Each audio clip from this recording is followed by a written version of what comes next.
Bom dia a todos, né? Nós vamos nessa manhã abrir a palavra do Senhor no Evangelho de Mateus, capítulo 16. Por favor, Mateus, capítulo 16, a partir do verso de número 13. Nós estaremos lendo até o verso de número 28, pensando sobre esse texto nessa manhã de eleição e de posse da nossa nova diretoria. Nós vamos tirar esse tempo para meditar na palavra do Senhor. Todos encontraram?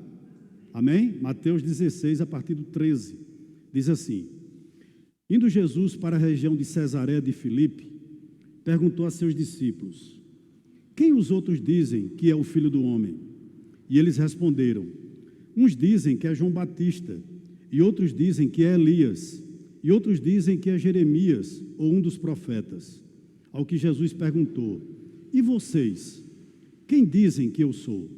Respondendo Simão Pedro, disse: O Senhor é o Cristo, o Filho do Deus vivo. Então Jesus lhe afirmou: Bem-aventurado é você, Simão Bar-Jonas, porque não foi carne e sangue que revelaram isso a você, mas meu Pai que está nos céus. Também eu lhe digo que você é Pedro, e sobre esta pedra edificarei a minha igreja, e as portas do inferno não prevalecerão contra ela. Eu lhe darei as chaves do reino dos céus. O que você ligar na terra terá sido ligado nos céus, e o que você desligar na terra terá sido desligado nos céus. Então Jesus ordenou aos discípulos que não dissessem a ninguém que ele era o Cristo. Desde esse tempo, Jesus começou a mostrar aos seus discípulos que era necessário que ele fosse para Jerusalém, sofresse muitas coisas nas mãos dos anciãos, dos principais sacerdotes e dos escribas, fosse morto e no terceiro dia ressuscitasse. Então Pedro, chamando-o à parte, começou a repreendê-lo, dizendo: Que Deus não permita, Senhor, isso de modo nenhum irá lhe acontecer. Mas Jesus, voltando-se, disse a Pedro: Sai da minha frente, Satanás. Você é para mim uma pedra de tropeço, porque não leva em consideração as coisas de Deus, e sim as dos homens. Então Jesus disse aos seus discípulos: Se alguém quer vir após mim, negue-se a si mesmo, tome a sua cruz e siga-me. Pois quem quiser salvar a sua vida, a perderá. E quem perder a vida por minha causa, esse a achará. Do que adianta uma pessoa ganhar o mundo inteiro e perder a sua alma? Ou que dará uma pessoa em troca de sua alma? Porque o Filho do Homem há de vir na glória de seu Pai com os seus anjos, e então retribuirá cada um conforme as suas obras. Em verdade lhes digo que dos que aqui se encontram, existem alguns que não passarão pela morte até que vejam o Filho do Homem vir no seu reino. Amém? Deus aplique a palavra do Senhor ao nosso coração nessa manhã. Vamos orar? Senhor, nós te bendizemos, nós exaltamos teu nome nessa manhã. Obrigado pelo culto de ontem à noite com os jovens. Obrigado, Senhor, por esse momento que nos reunimos aqui como escola bíblica para aprender um pouco mais de ti. E logo mais estaremos elegendo e dando posse à nossa nova diretoria aqui da nossa igreja. E já te agradecemos pelo culto de logo mais à noite, onde nós iremos cercar a tua mesa e participar desse memorial que é a Santa Ceia do Senhor. Nós te louvamos e te agradecemos em nome de Jesus. Amém. Glória a Deus. Meus irmãos, se você prestar atenção na leitura do texto, Jesus está em Cesareia de Filipe. Essa cidade, ela ficava nas encostas do Monte Hermon, um pouco distante de Jerusalém. Jesus gostava de viajar. Ficava a 190 quilômetros de Jerusalém. E Jesus vai para essa região, e essa região era uma região extremamente influenciada por várias religiões. Percebam bem, havia um centro ali de culto a Baal, em Cesareia de Filipe. Mas não só isso, possuíam templos a um deus grego chamado Pan. Se isso não bastasse, Herodes o Grande construiu nessa cidade um templo em homenagem a César Augusto. Por que essa informação é importante? Porque Jesus vai para um local onde as superstições pagãs faziam parte da população. Era um local de extrema idolatria, e não só isso, de confusão doutrinária.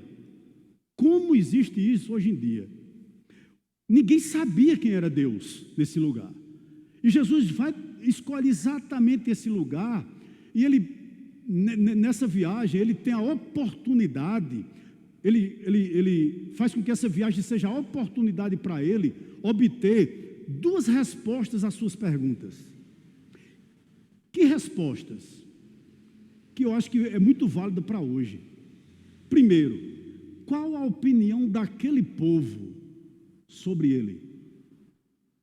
O que os habitantes dessa cidade, de Cesareia de Filipe, e a multidão que andava atrás dele, pensava sobre ele? Quem ele era para aquele povo? Aí uma pergunta talvez mais importante. Ele faz outra pergunta, ele escolhe esse lugar onde era extremamente eivada de idolatria, para obter respostas a essas duas perguntas. Primeiro, o que o povo pensava sobre ele, mas não só isso, o que os discípulos pensavam acerca dele, o que a sua igreja achava sobre ele, porque não se engane, tem muito crente que não sabe quem é Jesus. Não se engane disso não. Há muitas pessoas ocupando púlpitos que não sabem quem Jesus é. Não se engane com isso não. Eu já disse aqui várias vezes, o pior lugar onde o diabo pode estar é num lugar como esse, de Bíblia aberta, paletó, né? Gravata, com título sobre ele, mas sem conhecer quem é o Jesus que ele prega. Então essas duas perguntas Jesus faz a essas pessoas nessa oportunidade. E eu chamo a sua atenção para o verso 13 e 14. Eu vou reler. Diz o seguinte: indo Jesus para a região de Cesareia de Filipe, perguntou a seus discípulos: quem os outros, entenda, a multidão e os habitantes daquele lugar, dizem quem é o Filho do Homem? E eles responderam: uns dizem que é João Batista, outros dizem que é Elias, e outros dizem que é Jeremias, ou um dos profetas. O que fica claro para você aqui? Que o mundo não conhece Jesus, que o mundo não sabe quem é Deus, e que nós nascemos sem conhecê-los. Muitas pessoas constroem sua vida pensando, jurando de pé junto, que conhecem Jesus e não conhecem. Eu não sei se você já teve essa experiência de você ir evangelizar alguém e aquela pessoa não demonstra nenhum sinal de arrependimento, ela não congrega em nenhum lugar, ela não participa de nenhum sacramento, ela não obedece absolutamente nada da palavra de Deus, e você chega para evangelizá-la e ela diz o seguinte para você: Jesus, eu já tenho Jesus. Jesus está aqui, no meu coração. Você já teve essa experiência? Era mais ou menos isso que estava acontecendo aqui. Ou pessoas que dizem o seguinte: Jesus é tudo. Olha que erro, Jesus não é tudo. Mas as pessoas dizem isso para nós, e a gente acha, irmãos, a gente se conforma com essa resposta errada, na maioria das vezes. Eu tenho Jesus, Jesus é tudo. Só que o grande problema é o seguinte: eles não o conhecem, em sua grande maioria. Vamos para alguns exemplos. O testemunho de Jeová, ele jura que conhece Jesus. Eles não sabem quem é Jesus, porque o Jesus que eles dizem conhecer não é o Jesus da Bíblia. Para eles, Jesus é um ser criado.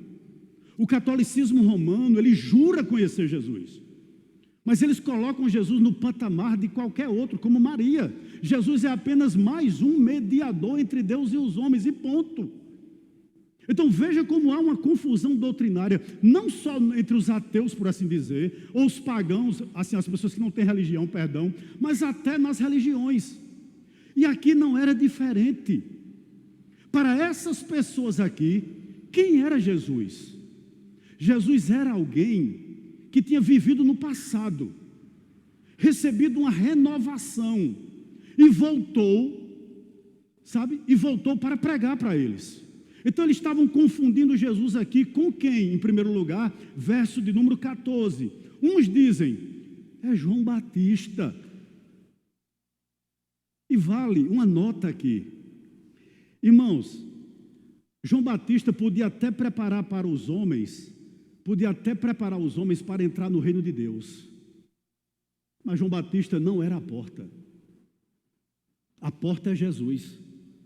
Veja como eles pensavam errado. A Bíblia diz que dos nascidos de mulher, nenhum foi igual a João Batista, mas o menor do reino dos céus era maior do que ele. Então Cristo não era João Batista. Mas eles não só confundiram isso com ele, eles confundiam Cristo também com Elias. E eu concordo que Elias era um homem de oração. Eu concordo que Elias era um defensor da verdade. Eu concordo, irmãos, que Elias, pelo zelo religioso que ele tinha, ele até derramou sangue de alguns profetas, os profetas de Baal, os 450 profetas de Baal.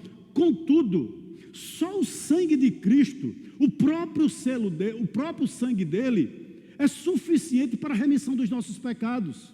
Então ele não é Elias também. Mas eles não só confundiram com João Batista, eles não só confundiram com Elias, mas eles confundiam Jesus, parte deles, com Jeremias. E eu concordo que Jeremias também foi um profeta, ponto. Nada mais do que isso. Eu entendo também que ele era um tipo de Cristo. Pelo quê? Pela sua paciente resistência, pelos seus sofrimentos imerecidos. Eu entendo e sei que Jeremias falou sobre a nova aliança, mas Jeremias não a fundou.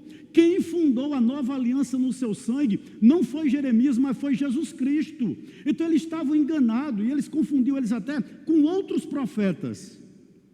O que esse verso 13 e esse verso 14 nos informa, ou nos ensina, melhor dizendo? É muito claro, irmãos. Não se engane. Ainda hoje o povo crê em outro Cristo, e não no Cristo das Escrituras. Eles confundem Jesus com outra coisa. Eles confundem Jesus, irmãos, com tudo, menos com o Cristo da Bíblia. Eles não conseguem ver o Cristo da Bíblia na vida deles. E isso é terrível. Por que isso é terrível? Eu chamo a sua atenção do 15 ao 17. Olhe bem.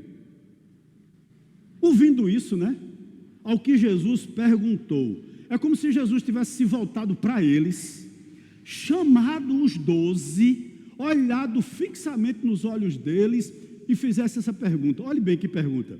Ao que Jesus perguntou: e vocês, quem dizem que eu sou? Respondendo Simão Pedro, disse: o Senhor é o Cristo, o Filho do Deus vivo. Então Jesus lhe afirmou: bem-aventurado é você, Simão Barjonas, porque não foi carne e sangue que revelaram isso a você, mas meu Pai que está nos céus. Os irmãos estão me entendendo? O que é importante aqui, e essa palavra é voltada para todos nós que estamos aqui nessa manhã, ou pessoas que são cristãs que estão me acompanhando de forma remota. O que é que está acontecendo aqui? O que Jesus está tentando extrair da sua igreja? O que é? É muito claro. Qual o conhecimento que vocês têm de mim? O que eu sou para vocês? Jesus está perguntando. É isso que ele está perguntando aos discípulos. Por que essa pergunta é interessante? Porque é aceitável. É perfeitamente aceitável que quem viveu a vida toda no paganismo, no mundanismo, irmãos, no candomblé, é aceitável que essa pessoa não conheça Jesus. É trágico? É. Mas é aceitável que uma pessoa dessa tenha dúvidas a respeito de Cristo. Mas é trágico também saber que a igreja não o conhece. Se é trágico você perceber que um mórmon, que um testemunho de Jeová, que um católico apostólico romano, que um espírita não conheça Jesus, é trágico, claro, porque se morrer vai para o inferno. Mas é aceitável. Mas a minha pergunta é: e nós? Qual o conceito que nós temos acerca de Cristo? Ele estava falando com a igreja dele. E olha a resposta que ele recebe no verso de número 16. Respondendo, Simão Pedro disse: o Senhor é o Cristo, o Filho do Deus vivo. Vamos parar um pouquinho aqui. Irmãos, que resposta! Qualquer um de nós, se tivéssemos um discípulo desse, a gente diria: você é o cara, tu és o mestre, Pedro. É ou não é? Por quê? Porque Pedro responde pelo grupo, eu entendo, não era só uma questão doutrinária de Pedro. Pedro fala em nome daqueles 12, mas ele demonstra algo muito claro aqui, que na mente dele não há confusão. Pedro responde, irmãos, a Jesus: Senhor, nós não acreditamos que tu és um fantasma, nós não acreditamos que tu és alguém que viveu há algum tempo e depois reencarnou e está aqui no nosso meio. Senhor, nós não temos essa ideia, nós não cremos que tu és Elias, nós não cremos que tu és Jeremias, nós não cremos que tu és João Batista, nós não cremos que tu és Miqueias, nós não cremos que tu és Amós, nós cremos que tu és o Cristo, o Filho de Deus. Veja que resposta concisa. O que é que Pedro está dizendo a Jesus, irmãos? Ele está dizendo o seguinte nas entrelinhas: embora essa natureza divina esteja encoberta pela nuvem da carne, embora tu seja, Senhor, para nós, para os nossos olhos, um saco de ossos revestido de pele, ainda assim nós conseguimos ver a sua glória, a glória como unigênito do Pai, cheio de graça e verdade. Tu és o Cristo, o Filho do Deus vivo. Nós temos certeza disso. Ele está dizendo a Jesus, sabe o que, irmãos? Que Jesus para eles era um ungido, era o grande profeta, ele era o sacerdote e rei da igreja. Em outras palavras, Pedro estava respondendo: Senhor, tu és o Messias prometido aos nossos pais. Eu acho que essa resposta deveria ter encantado Cristo. Se fosse eu, talvez eu desse um abraço em Pedro e dissesse: Pedro, quase 3 anos contigo tem valido a pena. Como tu és inteligente, Pedro, quanto conhecimento tu tens, né? Mas interessante que não foi isso que Jesus disse. Olha o que Jesus responde a Pedro no verso de número 17. Então Jesus lhe afirmou: bem-aventurado é você, Simão Barjonas, porque não foi carne e sangue que revelaram isso a você, mas meu Pai que está nos céus. Ô meu irmão, Jesus diz a Pedro: Pedro, como tu és feliz, como tu és felicíssimo, Pedro, como tu és um bem-aventurado, Pedro. Por quê? Porque essa multidão que está atrás de mim, talvez Jesus olhando para aquela multidão, olhando para Cesareia de Filipe, para aquela cidade, disse: essa multidão não sabe disso. Como tu és feliz, Pedro. O que é que me chama a atenção aqui? Que ao invés de Jesus dar um abraço, ou fazer um elogio a Pedro, que não tem nada de errado com isso, Jesus lembra a Pedro quando diz o seguinte, olha, no verso 17: bem-aventurado é você, Simão Barjonas. Esse termo Barjonas significa filho de Jonas. O que é que Jesus está fazendo naquele momento com aquele teólogo dele? Jesus está lembrando aquele teólogo a sua origem, possivelmente, a simplicidade da sua família, a obscuridade das suas raízes. Simão, tu és o filho de Jonas. Tu não tinha perspectiva nenhuma de ser um discípulo. Tu não tinha como entender o evangelho pelo teu intelecto, nenhum de nós que estamos aqui. Nós não somos inteligentes para isso. Não depende do nosso intelecto. Não depende do nosso coração. Você entender essa verdade, não depende. Porque se dependesse do nosso intelecto, irmãos, eu fico imaginando, eu digo, meu Deus, quando eu olho para a minha árvore genealógica,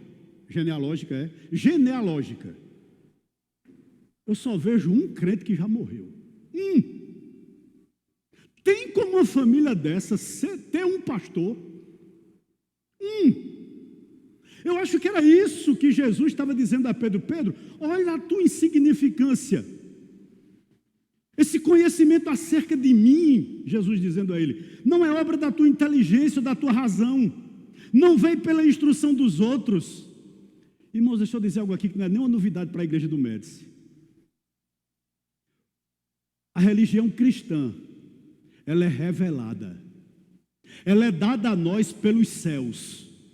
O Cristo se revela para nós e em nós, ou jamais nós o conheceremos. Deus tem uma missão, você sabe disso, né? Isso é o beabá do nosso discipulado. E qual é a missão de Deus? Revelar-se ao homem.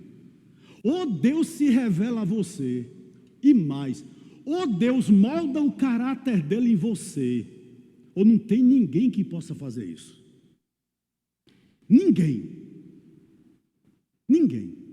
Eu gostaria, eu não lembro agora o texto, mas me veio à mente. Aquele fariseu e o publicano, que ambos vão para o templo com a intenção de orar. Você tem que concordar comigo que o fariseu tinha muito mais conhecimento, que bagagem teológica o fariseu tinha de sobra, e o publicano nenhuma. Mas quando chega dentro do templo, que eles começam a orar, qual dos dois sai justificado? O que tinha pouco conhecimento. Por que ele tinha pouco conhecimento? Não, porque ele se quebrantou. Ele saiu justificado. O que é que eu aprendo aqui? Eu e você, nós só podemos conhecer Cristo por revelação divina.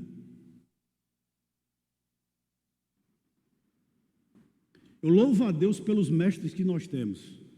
Pessoas que, como diz o pastor James, a gente tem que subir nos ombros para enxergar um pouco mais longe. Mas sem a obra do Espírito Santo de Deus, você pode ouvi-los de manhã, de tarde e de noite.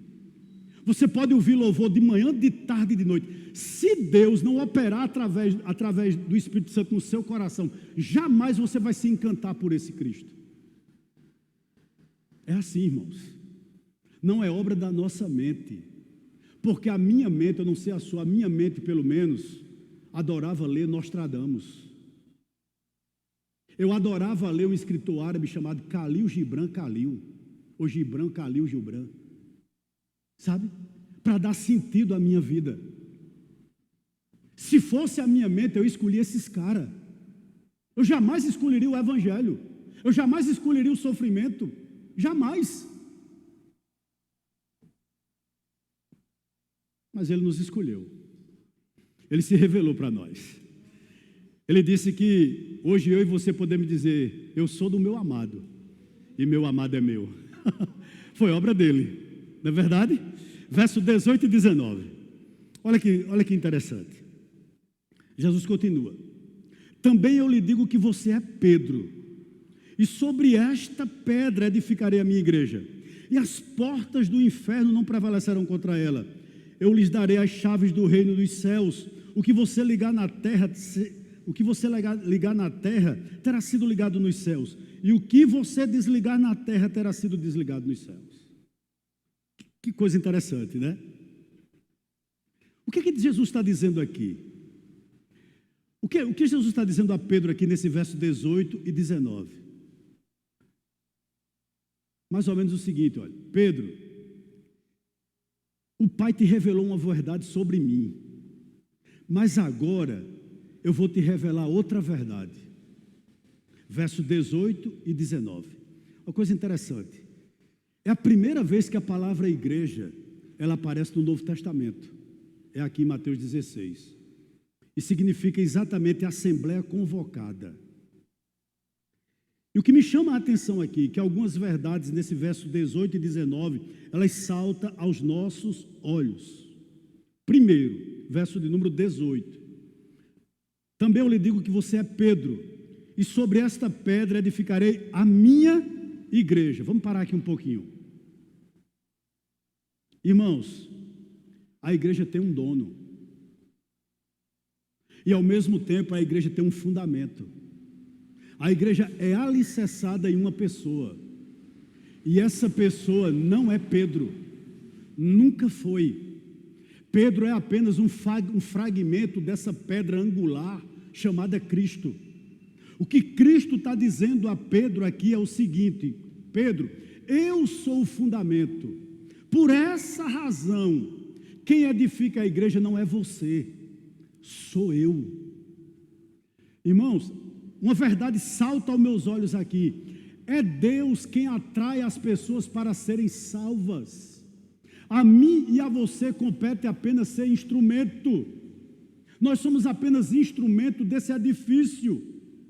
E essa igreja ela é edificada sobre essa verdade. O Senhor é o Cristo, o Filho de Deus. A igreja ela é edificada sobre a pessoa de Cristo. Portanto, deixa eu lhe dar um conselho aqui nessa manhã. Não tente se relacionar com Deus sem a mediação de Cristo, porque você pode se relacionar com um demônio.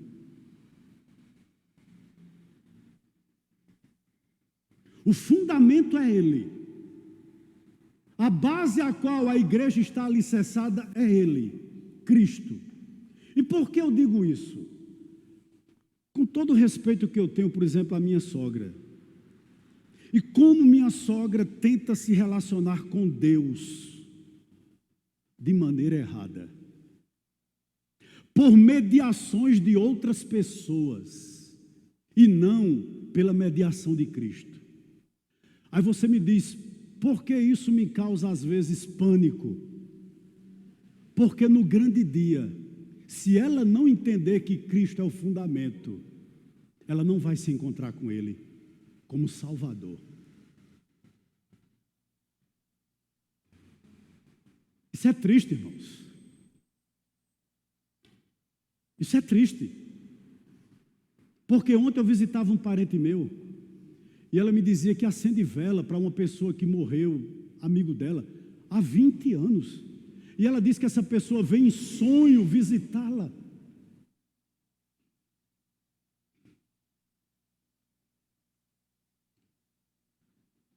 Veja como isso é sério. O que ele está dizendo, o que Jesus está dizendo a Pedro é que Jesus não é apenas o fundamento. Ele é o dono. Nós não temos ovelhas.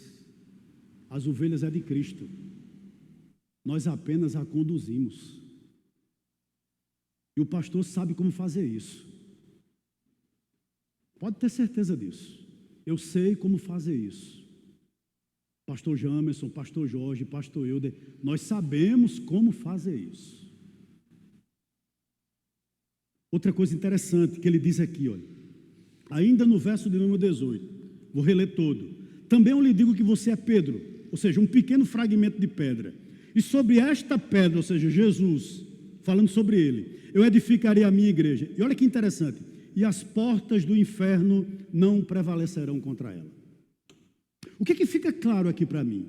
Duas coisas, aliás, três. Jesus, ele é o dono. Jesus, ele é o fundamento, o alicerce. Por isso, deixa eu dizer uma coisa aqui a você. Não existe igreja onde a doutrina, irmãos, é negligenciada. Você está me entendendo? Não existe igreja onde não tem pregação da palavra. Pode ser um clube, pode ser uma ONG, mas se não tem exposição da palavra, entre outras coisas, não existe igreja. Mas ele diz outra coisa interessante aqui, é essa que eu quero me reportar agora. Quando ele diz que as portas, verso 18, as portas do inferno não prevalecerão contra ela. O que é que você entende aqui? Que Jesus comprou a igreja com seu sangue. E o que é que ele diz aqui? Que é Jesus quem a protege. Não pense que a igreja vai se acabar, não. Não. Não pense que a igreja, irmãos, está um caos, não. Está não. Ela está protegida. Mas uma coisa Jesus deixa claro aqui, que a igreja tem inimigos que irão lutar contra ela. As portas do inferno, significa exatamente isso. Inimigos que lutarão contra ela, que vão se empenhar em arruiná-la. Representada aqui pelas portas do inferno. E a pergunta que eu gostaria de fazer a você, e vou responder: como isso se dá? Como é que o inimigo, as portas do inferno, irmãos, faz, para tentar destruir a igreja? Primeiro, adulterando a verdade.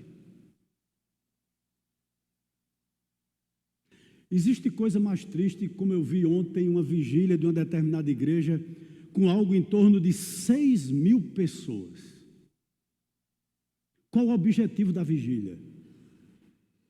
Procurar namorado para quem estava sem casar.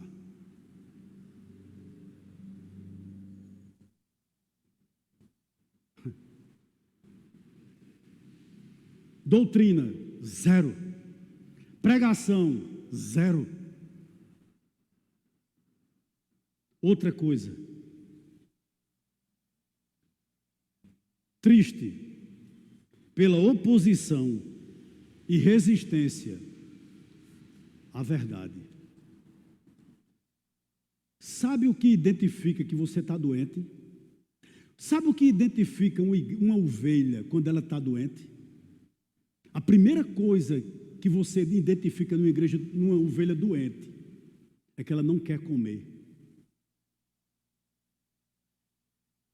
Qualquer pessoa que tenha alguma experiência na área rural, quando ele percebe uma ovelha doente, a primeira coisa que ele vê nela é que ela deixa de comer, ela perde o apetite. Como é triste. A palavra sendo exposta e a gente dizendo, não é comigo. Estou ligado em outra coisa, eu estou talvez ligado no YouTube, no Instagram. Isso acontece demais, irmãos. Não é comigo. É as portas do inferno prevalecendo sobre você, sobre a igreja do Senhor.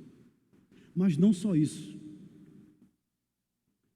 Talvez uma das mais sérias de todas, nos levando a praticar o que é inconsistente com a nossa fé. Em outras palavras, o desvio moral.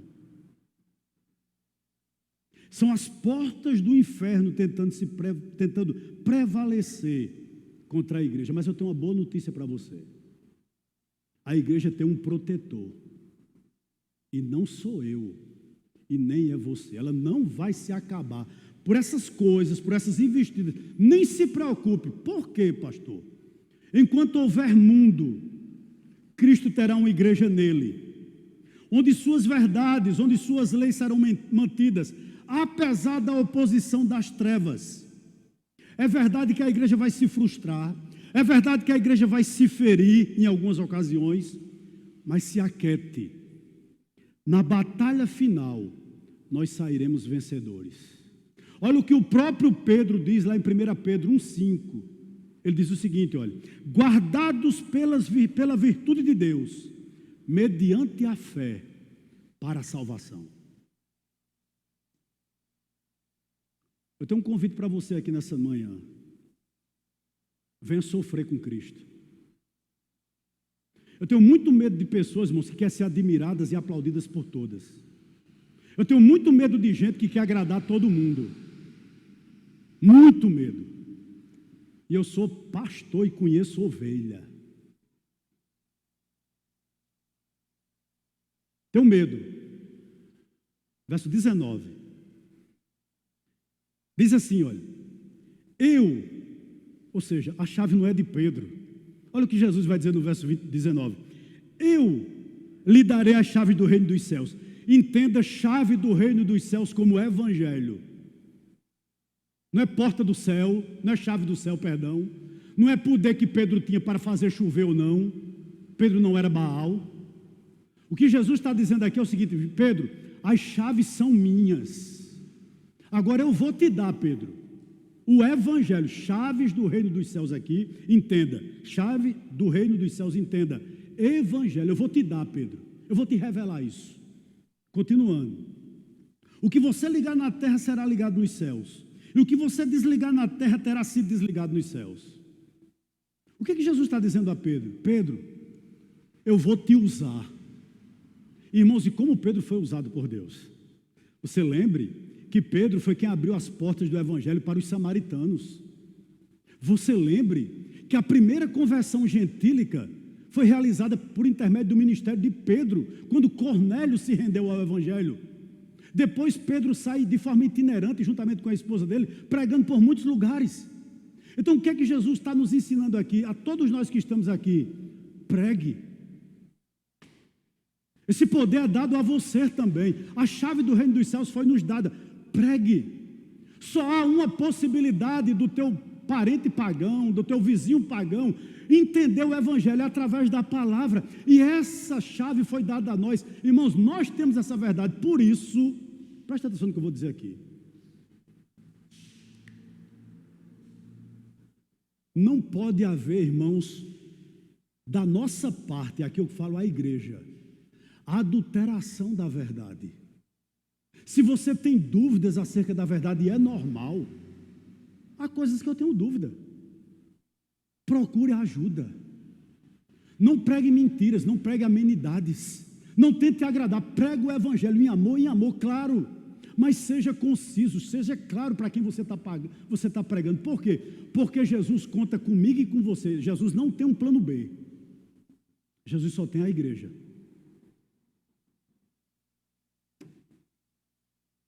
Jesus só tem a igreja. E graças a Deus que Ele tem a igreja.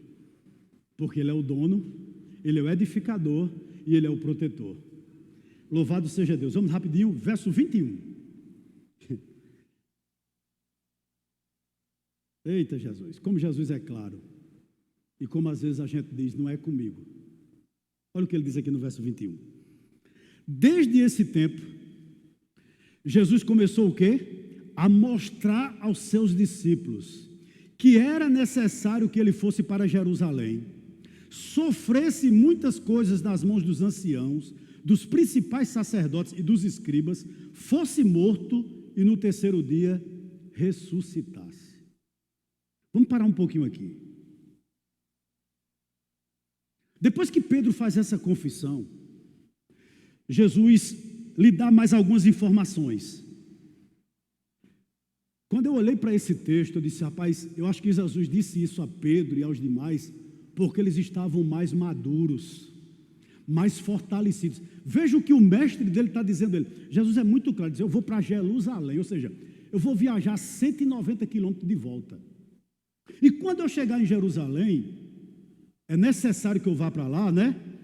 Eu vou ser traído pelos principais sacerdotes, ou seja, pelos líderes do povo, pelos anciãos e pelos escribas, ou seja, aqueles que produziam a teologia da época, os eruditos, são esses que vão me trair.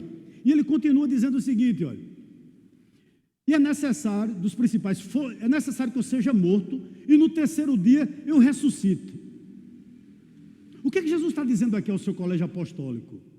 Jesus está dando algumas informações, por exemplo, que Jerusalém era o seu destino. Por quê? Porque era em Jerusalém onde os sacrifícios eram oferecidos. E ele estava dizendo, olha, o sacrifício único e perfeito, o maior de todos os sacrifícios sou eu. Por essa razão, eu que sou o Cordeiro de Deus, que tira o pecado do mundo, eu tenho que morrer em Jerusalém. Vocês estão cientes disso? Veja que informação, assim, impactante. Eu vou para Jerusalém não passear, eu vou para Jerusalém morrer. Tem um pastor que diz algo interessante que eu não entendia, passei muito tempo sem entender. Porque toda a vida eu aprendi o seguinte, olha, a missão da igreja, a missão principal da igreja é pregar o evangelho. Eu aprendi isso no seminário. Em 5 anos que eu passei no seminário. A principal missão da igreja é pregar. A principal. Aí um pastor chegou um dia pregando para mim, e eu ouvi, ele disse uma coisa interessante. Ele disse: a principal missão da igreja é morrer. Ou você morre para si mesmo, ou você não faz nada para Deus, inclusive pregar. E é verdade. A principal missão da igreja, ou a primeira missão da igreja, é morrer. E Jesus está dizendo, eu vou para lá morrer. Outra coisa digna de nota aqui. Quem mais tinha conhecimento das Escrituras, quem mais professava conhecê-lo, quem era que mais esperava o Messias, irmãos? O grande tema do Antigo Testamento é o Messias, de Gênesis a Malaquias. Os escribas era quem produzia isso. Eram os escribas que ensinavam os judeus acerca disso. E para o nosso choque, foram essas pessoas que mataram Jesus ou pediram sua morte. Mas Jesus dá outra informação interessante a eles aqui. No terceiro dia eu vou ressuscitar.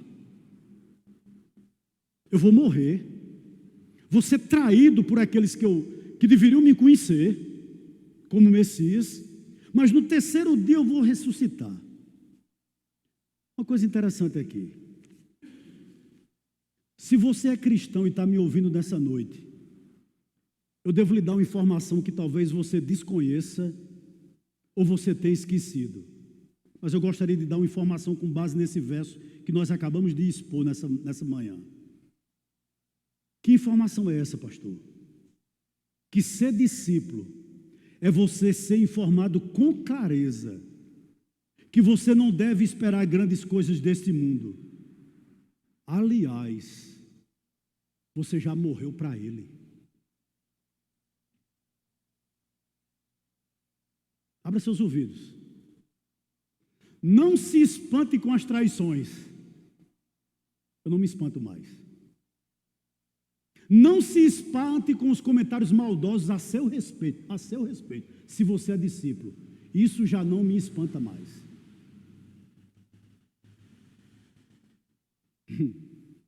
Verso 22 e 23. Olha o que o texto nos diz. Então Pedro, sempre ele, né, irmãos? Chamando-o à parte, começou a repreendê-lo, dizendo: que Deus não permita, Senhor, isso de modo nenhum irá lhe acontecer. Olhe para mim aqui, por gentileza. Você já tentou ajudar Deus?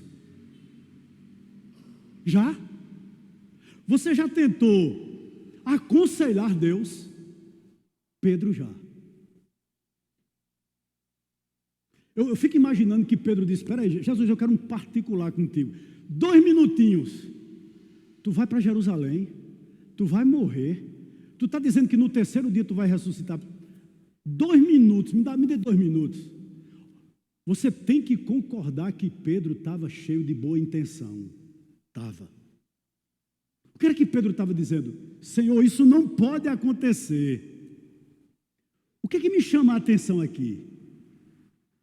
Eu vejo aqui nesse verso de número 22, o nosso lado corrompido na pele de Pedro. Por quê, pastor? Porque todos nós que estamos aqui, nós sempre estamos prontos para rejeitar o sofrimento. É ou não é? Às vezes, irmãos, o sofrimento na vida de uma pessoa é Deus tratando com aquela pessoa. E você querendo remediar. E você querendo botar panos quentes. É Deus tratando com aquela pessoa que está vivendo aquilo ali por escolha dela.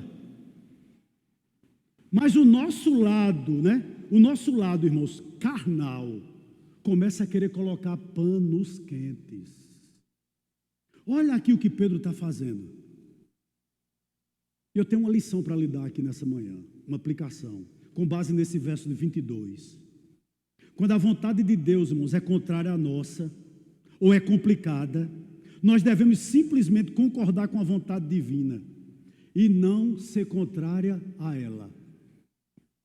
Veja que coisa interessante aqui. Deus sabe o que está fazendo, sem o seu ensinamento, sem o seu conselho. Deixe, irmãos, que Deus trate com pessoas. A gente vê o sofrimento de alguém, isso machuca, isso dói. Isso dói você ver que algumas pessoas que têm potencial e não podem desenvolver porque a família não deixa. A gente vê que tem pessoas que amam a igreja, não desenvolvem porque o cônjuge, porque os filhos não deixam. Aí sofrem. Por que sofrem? Pelas suas escolhas. E Deus está tratando com aquela pessoa ali, deixa Deus tratar. Deixa Deus tratar. Né? Deus trata comigo, Deus trata com você. Essa semana eu recebi um telefonema de uma pessoa, não é da nossa igreja, nem crente é. Eu ajudo essa pessoa todos os meses, irmãos. Eu dou uma feira a ela todos os meses. E ela não é crente. E ela disse uma coisa para mim que me impactou. Ela disse: pastor, eu durmo com minha mãe de 90 anos. E eu não estou andando porque eu estou podre de urina. Minha mãe me urina toda, mas eu durmo com ela para ela não cair. Eu me sujeito a isso, pastor. Ela não se levanta da cama. Eu não tenho como dar banho nela. Sabe? Eu não sei o que Deus está fazendo na vida daquela mulher. Mas eu prego para aquela mulher. E ela se diz cristã, mas ela não é.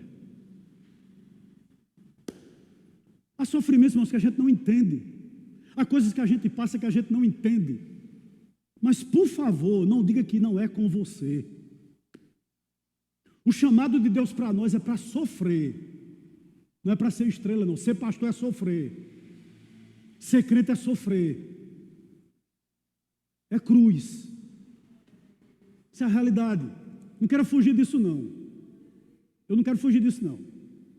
Eu não quero amenidades na minha vida. Eu tenho dito isso a Deus. Porque se Deus me der muito, Ele sabe quem eu sou. Se Deus me der muita corda, Ele sabe quem eu sou. Ele sabe até onde eu posso ir. Então eu digo, Senhor, puxa. Verso 23. Deixa eu dizer outra coisa aqui. Ah, Jesus. O que era que Pedro estava dizendo a Jesus? Senhor, há tanta estrada ampla, há tanta estrada aberta, há tanta estrada promissora, que pode levar para longe da vontade de Deus. Vai para ela, Senhor. Não vai para Jerusalém, não. Deixa eu lhe fazer uma pergunta aqui nessa manhã. Você sabe qual é a vontade de Deus para você? E por que você está tomando outro caminho? Por que você está sem querer ir para Jerusalém? Por que você não reconhece seu lugar? Por que você não lembra do que você já passou? Era para Jerusalém. Embora Jerusalém fosse estreito, Jesus sabia disso. Embora Jerusalém fosse injusta, entre aspas.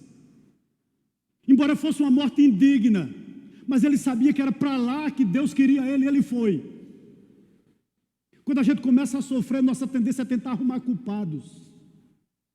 Por que eu estou passando por isso? Por que eu estou passando por isso?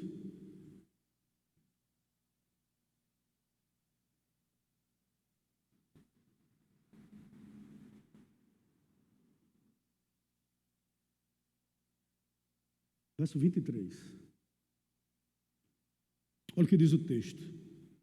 Mas Jesus, voltando-se, disse a Pedro, que palavra, irmãos.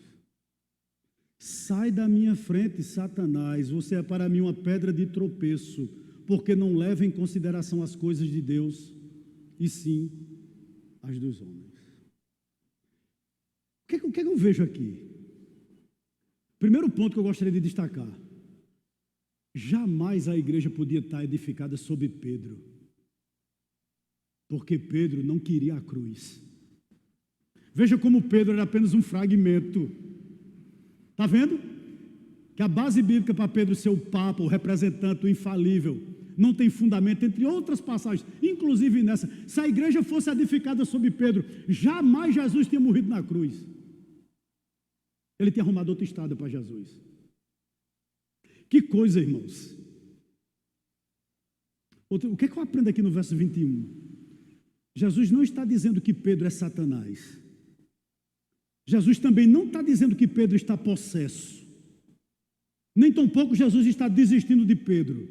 Mas o que Jesus está afirmando é que as palavras de Pedro são cheias de tentação. Eu vou reler o verso 23 com vocês, me permita de novo. Mas Jesus, voltando-se, disse a Pedro, saia da minha frente, Satanás. Você é para mim uma pedra de tropeço, porque não leva em consideração as coisas de Deus, e sim as dos homens. Por favor, abra seus ouvidos para o que eu vou dizer agora, com base nesse verso 23. Não existe instrumento de tentação mais temível do que pessoas bem intencionadas, que se importam mais com o seu bem-estar do que com o seu caráter.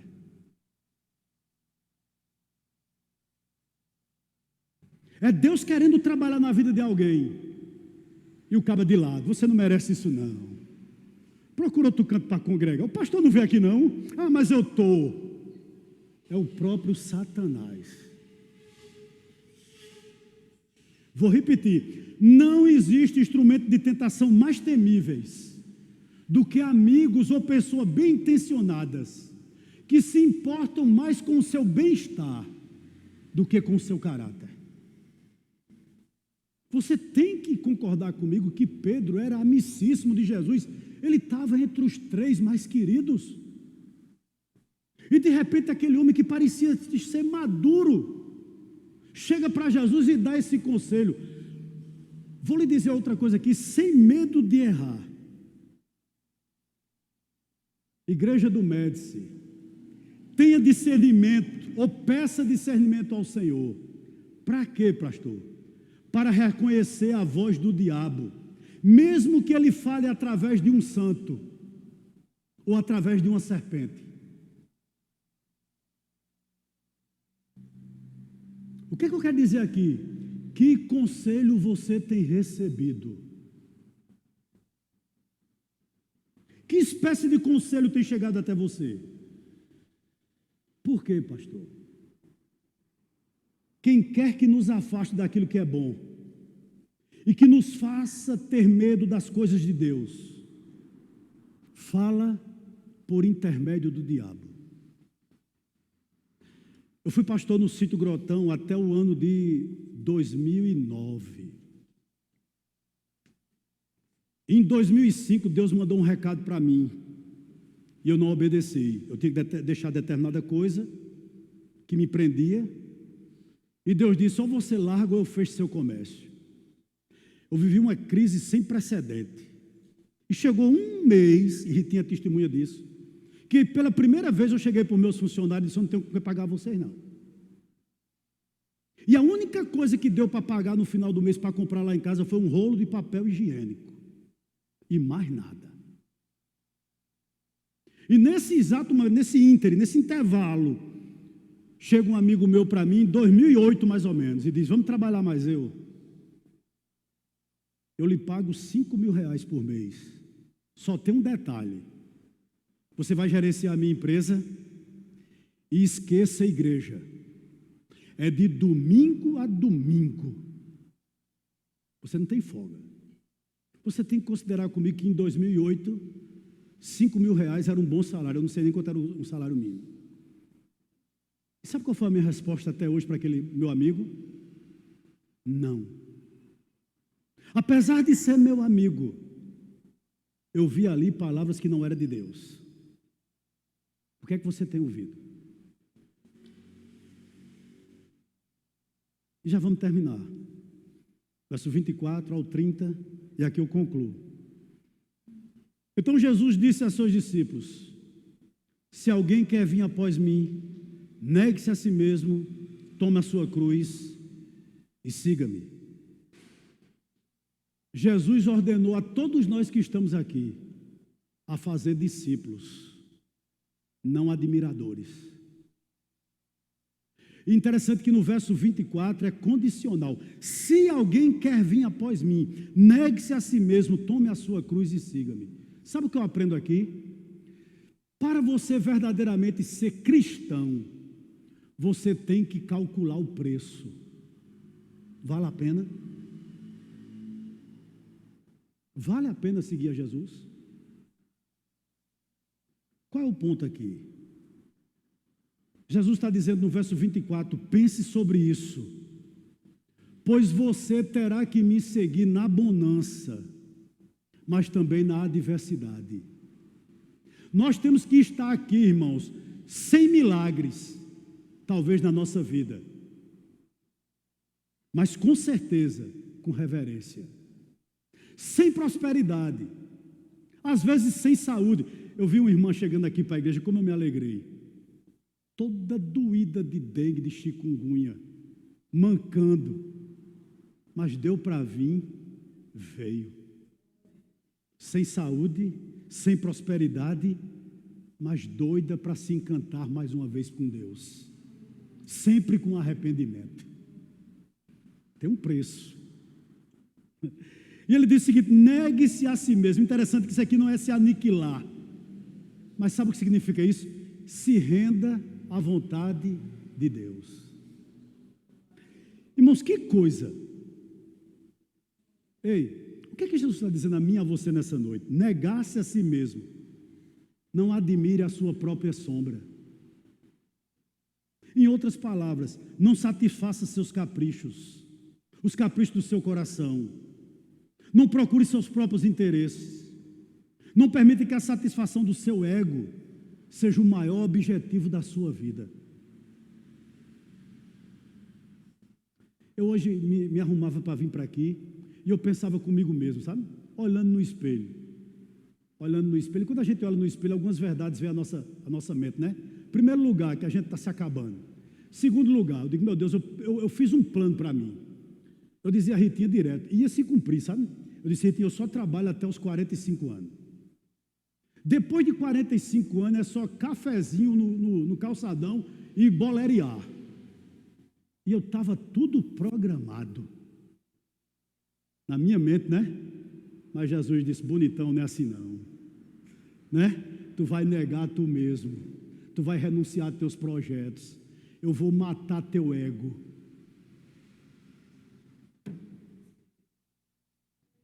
Louvado e exaltado seja o nome do Senhor. E mais, tome a sua cruz e siga-me. O que é cruz, pastor?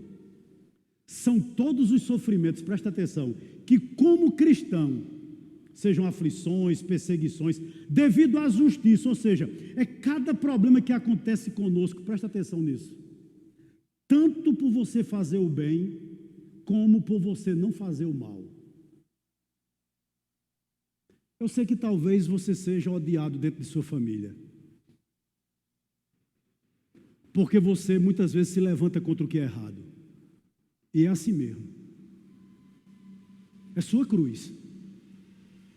Você é pelo certo e vai de encontro ao errado. Você quer ser aplaudido? No mundo sem referencial? No mundo sem valor? Tome a sua cruz e siga. E aí tomar a cruz corresponde, irmãos, que a gente tome ela adequadamente. Ela nos foi imposta pela soberania de Deus. Eu não estou dizendo que você deve criar as cruzes, mas nos adequar a elas. Adequar as cruzes que a providência de Deus colocou em nosso caminho. Qual é a regra do cristão, do discípulo? A nossa regra é não nos afastarmos do caminho do nosso dever, nem encontrarmos uma cruz. Aliás, não nos afastarmos do caminho do nosso dever, nem para encontrarmos uma cruz, nem para nos livrar de uma. A médica disse que possivelmente minha mãe vai ficar sem andar. Eu fui terça-feira com ela para a médica, ela tomou uma injeção no quadril. Minha mãe tem um desvio grande na coluna, 95 anos. E ela tomou uma injeção no quadril. Né? E eu tive que ir com ela, porque só a médica podia aplicar. E o diagnóstico médico é o seguinte, que daqui a 6 meses, 1 ano, no máximo, minha mãe vai ficar prostrada em cima de uma cama. Talvez minha irmã evite essa cruz, mas eu não posso evitá-la. Eu não vou procurar isso, mas se vier, é minha cruz. E a Bíblia diz, honre seu pai e sua mãe. Eu estou me preparando para isso. Sabe por quê? Porque nossa cruz é um mal e devo suportá-lo. Por quê? Porque ele trabalha em nosso benefício. Qual a aplicação aqui? Siga-me. Mesmo sabendo que fazer o bem e sofrer o mal é seguir a Cristo. Às vezes eu converso com o pastor James, eu sou muito claro com minhas coisas. Eu digo a James o seguinte, James, parece que quem mais a gente ajuda são os primeiros que dão com os pés na nossa cara. Como a vida tem me ensinado isso, mas eu vou continuar fazendo. Porque ser cristão é isso, é fazer o bem, muitas vezes receber o mal. Se prepare para isso também. Talvez quem mais você ajude, seja quem mais vai lhe trair. Continue. Firme nesse propósito. Deus lhe chamou para isso. Para isso Deus nos chamou. Verso 25. Pois quem quiser salvar a sua vida, a perderá. E quem perder a vida por minha causa, esse a achará. Oh, meu querido irmão. Quando eu olhava para esse texto aqui, eu via que, infelizmente, a maioria dos meus amigos, a maioria da minha família, busca a felicidade sem Deus. E depois que esses homens experimentam todas as taças dos prazeres, eles descobrem uma coisa. O que, pastor? O ingrediente da felicidade não estava lá. Eu disse a Ritinha, esse sábado não, outro sábado, eu passei num prostíbulo lá na feira, irmãos, um homem com mais ou menos 90 anos, com uma bengala, lá dentro, correndo atrás das moças lá dentro. Eu digo, meu Deus, nunca é cedo demais para pecar, nem nunca é tarde demais para pecar. Aquele homem está ali em busca de quê? Em busca de felicidade. Essa semana foi mostrada uma reportagem sobre a Cracolândia. Aquelas pessoas estão em busca de quê ali? Em busca de felicidade. Por 10 segundos numa pedra de crack, moram ali pessoas que estão há 28 anos morando ali, são poliglotas.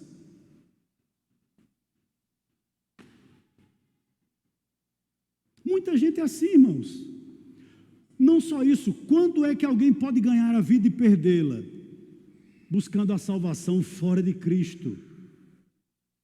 Ou quando busca a realização em coisas materiais. Deixa eu dizer algo aqui a vocês nessa manhã. O discípulo, ele renuncia os prazeres dessa vida para receber a vida eterna. Os discípulos, ele renuncia às riquezas desse mundo para obter uma vida eterna. Os discípulos, eles dizem não à ilusão do que se vê para receber aquilo que não se vê. Uma das parábolas que mais fala ao meu coração é a parábola de Rico e Lázaro. E todas as vezes que eu leio aquela parábola, eu lembrava que aquilo ali podia ser eu, no lugar do rico. Verso 26. De que adianta uma pessoa ganhar o mundo inteiro e perder a sua alma? O que dará uma pessoa em troca de sua alma?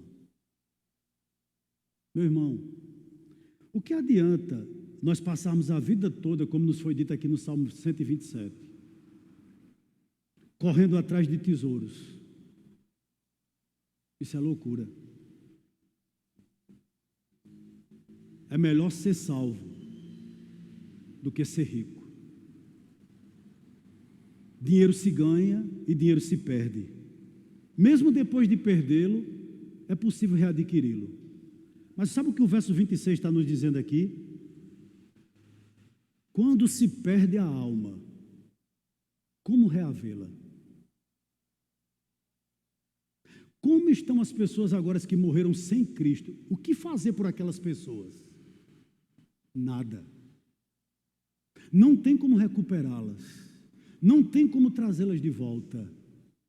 Mas o mundo, ele se encanta por isso. É interessante, né? Eu tenho alguns primos em Aracaju, eles estão querendo vir para o São João daqui de Campina. Eu não sei se é verdade, mas eles disseram que há hotel aqui em Campina cobrando R$1.000 de diária. 1.000 por pessoa. E vem uma caravana de mais de 30 pessoas para um hotel aqui em Campina, pagando R$1.000 por dia. Eles vão passar algo em torno de 15 dias aqui. Cada um vai pagar R$15.000. E um familiar dele olhou para mim ontem e disse o seguinte: sabe quanto é a universidade da filha de um deles? R$10.000 por mês. Veja como ele é bem sucedido, é verdade. E que Deus o abençoe mais e mais. Mas se morrer hoje,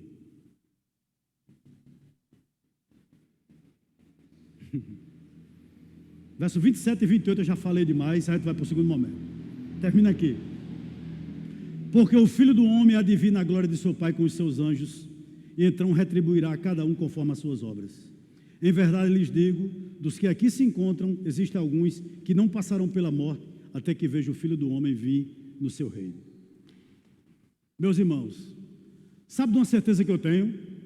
Jesus voltará e vai nos recompensar, a todos nós que não dizemos não à nossa cruz, mas a carregamos, que já o aceitamos como Senhor e Salvador.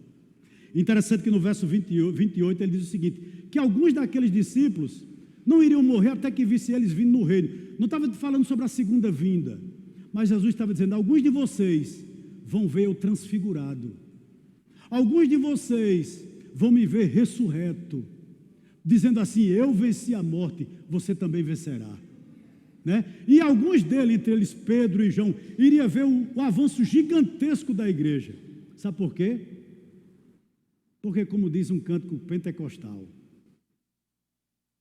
a igreja é obra santa, ninguém pode parar, ninguém pode parar. Louvado seja Deus por isso. Você abriu mão de quê, meus irmãos? De que você abriu mão?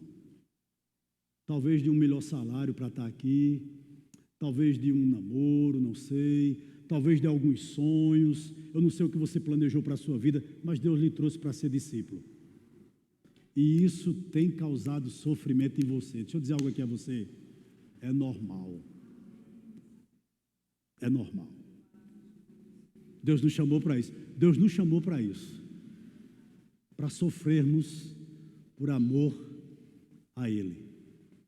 Que Deus aplique essa palavra no seu coração. Amém?